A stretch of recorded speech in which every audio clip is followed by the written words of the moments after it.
2 माह पूर्व राजस्थान के साथ ही मध्य प्रदेश और छत्तीसगढ़ में विधानसभा चुनाव संपन्न हुए।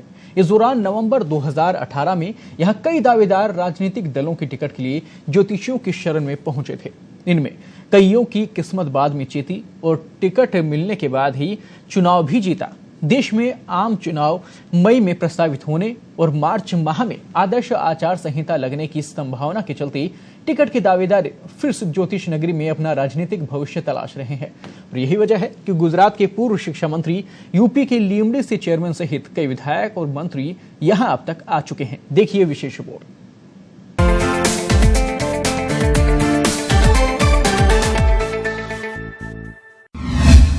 क्या जीवन में है राजयोग? भीलवाड़ा में जान रहे हैं लोग। ज्योतिष नगरी से मिल रहे संकेत, हाथों की लकीरों में नेता बनने का लेख। ज्योतिष नगरी के रूप में प्रसिद्ध भीलवाड़ा के कारोही कला फिर देश की राजनीति में सुर्खियों में है। इस बार ये सुर्खियां लोकसभा चुनाव को लेकर राजनीतिक भविष्य जानने एवं केंद्र में सत्तारूढ़ होने को लेकर है। कई पार्टी में राजनीतिक वजूद को तलाशने और पार्टी का कद बढ़ाने के उपायों को जानने के लिए कारोही की दौड़ लगा रहे हैं। ऐसे में ज्योतिष नगरी कारोही लग्जरी कारों के काफिले के बीच राजनेताओं की चहल पहल से इन दिनों घिरा हुआ है।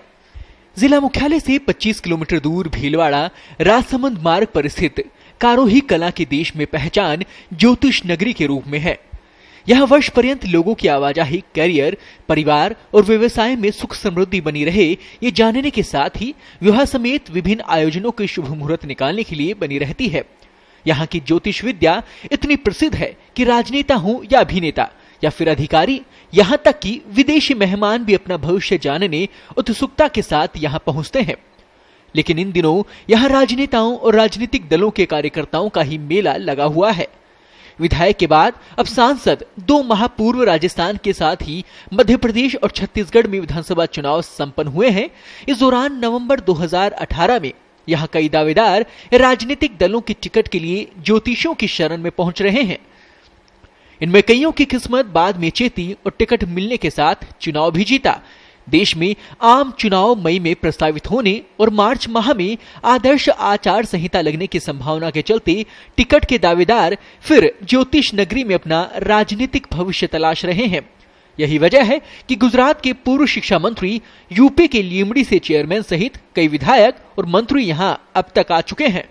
और यहाँ देश विदेश से तो आते ही अपनी जगह सबका अपना भाग्य जानने के लिए, लेकिन लोकसभा चुनाव को लेकर के जो परिस्थिति है उसके अनुसार गुजरात से मेरे पास बहुत से आते हैं और भाई टिकट का क्या व्यवस्था मिलेगी या नहीं मिलेगी। अपने अलग अलग पार्टियों से, इसी प्रकार हरियाणा से और दिल्ली से विशेष करके आते हैं और खास करके राजस्थान से तो आ ही रहे हैं, लेकिन इसके अलावा भी एमपी, मध्य प्रदेश से और कुछ हद तक छत्तीसगढ़ से हैं और यूपी से भी मेरे पास 2-4 कैंडिडेट हैं जो भी अपना भाग्य आजमाने के लिए परिस्थिति के अनुसार हमें टिकट मिलेगा या नहीं मिलेगा, इस प्रकार जो है माहौल है और लोकसभा को लेकर के उत्साहित हैं अनेक अपनी पार्टियों से, या फिर टिकट मिलेगा या नहीं मिलेगा तो अपना पाला बदलने की कोशिश कर रहे हैं अपने अपने तरीके से। ज्यादा तो गुजरात से आ रहे हैं, गुजरात से ज्यादा आ रहे हैं, गुजरात से और एमपी से, वैसे दिल्ली से भी आ रहे हैं इधर से, पर ज्यादा तो इधर से आ रहे हैं। अहमदाबाद, जामनगर, सूरत, बड़ौदा, इधर से ज्यादा आ रहे हैं लोग। हमारे टिकट मिलेगा या नहीं मिलेगा, सब टिकट के चाल में चल रहे हैं।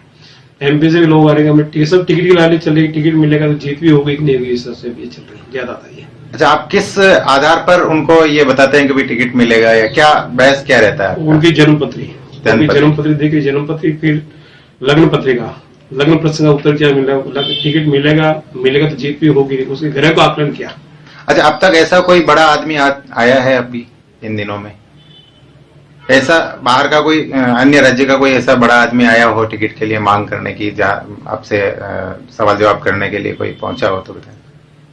गुजरात पूर्व शिक्षा मंत्री आए थे, पूर्व शिक्षा मंत्री गुजरात के।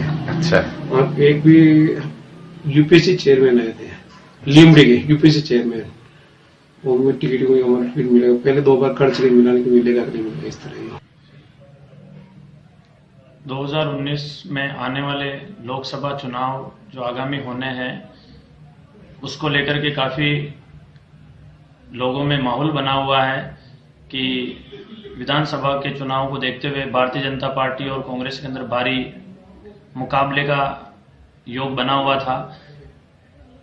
लोकसभा चुनाव के अंदर भारतीय जनता पार्टी के खाते में अधिक सीटें जाने का योग बनेगा और अनेक राजस्थान के जिलों को छोड़ करके बाहर के महाराष्ट्र, एमपी, गुजरात के सारे लोग कारोई में आना जाना लगा रह रहा है और टिकट मिलेगा या नहीं मिलेगा इस बात को लेकर के ज्यादा चिंता का विषय बना हुआ है। ग्रह कुंडली, प्रश्न कुंडली, जन्म कुंडली को देख करके टिकट मिलने की कारोई में भविष्यवाणी के माध्यम से ग्रहों को नजर में रखते हुए बताया जाता है।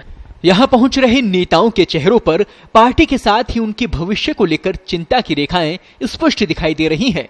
यहाँ ज्योतिषी विद्या में भृगु संहिता, रावण संहिता, नारायण संहिता, जन्म कुंडली, प्रश्न कुंडली, हसरेखा, लग्न रेखा आदि के जरिए ज्योतिष भविष्य बताने का दावा कर रहे हैं और मनचाही मुराद पूरी होने के लिए पूजा पाठ और दान पुण्य के उपाय भी बता रहे हैं।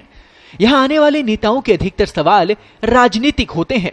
वे जानना चाह रहे हैं कि उनकी पार्टी की सरकार बनेगी या नहीं, हमें टिकट मिलने में कोई अड़चन तो नहीं होगी। इनमें भाजपा और कांग्रेस के साथ अन्य प्रमुख राजनीतिक दलों के नेता भी शामिल हैं। यहाँ के ज्योतिषी पंडित नाथूलाल व्यास बताते हैं कि इन दिनों कई नेता राजनीतिक भविष्य जानने आ रहे हैं। लोकसभा चुनाव को लेकर देश के कई राज्यों से प्रतिदिन सैकड़ों लोग आते हैं जो समय लेकर अपना भविष्य जानने और टिकट को लेकर सवाल जवाब करने कारोही आ रहे हैं, जिन्हें भृगु संहिता के आधार पर भविष्य बताते हैं। पंडित भैरूलाल व्यास ने बताया कि कारोही में कई ज्योतिषी हैं, उनकी भविष्यवाणी सच होने के कारण इस गांव में लोगों का विश्वास है। पंडित उदयलाल व्यास ने बताया कि इन दोनों मध्य प्रदेश और राजस्थान के कई विधायक और मंत्री अपना राजनीतिक भविष्य जानने के लिए पहुंचे हैं। पंडित योग शरण शास्त्री ने बताया कि लोकसभा चुनाव को लेकर लोगों में माहौल बना हुआ है। राजनीतिक वजूद को तलाशने और पार्टी का कद बढ़ाने के उपायों को जानने के लिए लोग भीलवाड़ा की कारोही की दौड़ लगा रहे हैं। लग्जरी कारों के काफिले के बीच राजनेताओं की चहल पहल बदलते समीकरणों को तो दर्शाती है, लेकिन सोचने वाला विषय यह भी है कि कुर्सी की तलाश में पहुंच रहे नेता अगर विकास के मुद्दों के लिए भी यूं ही भागदौड़ करते तो शायद चिंता की लकीरें इतनी ज्यादा ना होती। बहरहाल क्या कहती हैं हाथों की लकीरें, ये तो आने वाला समय ही बताएगा।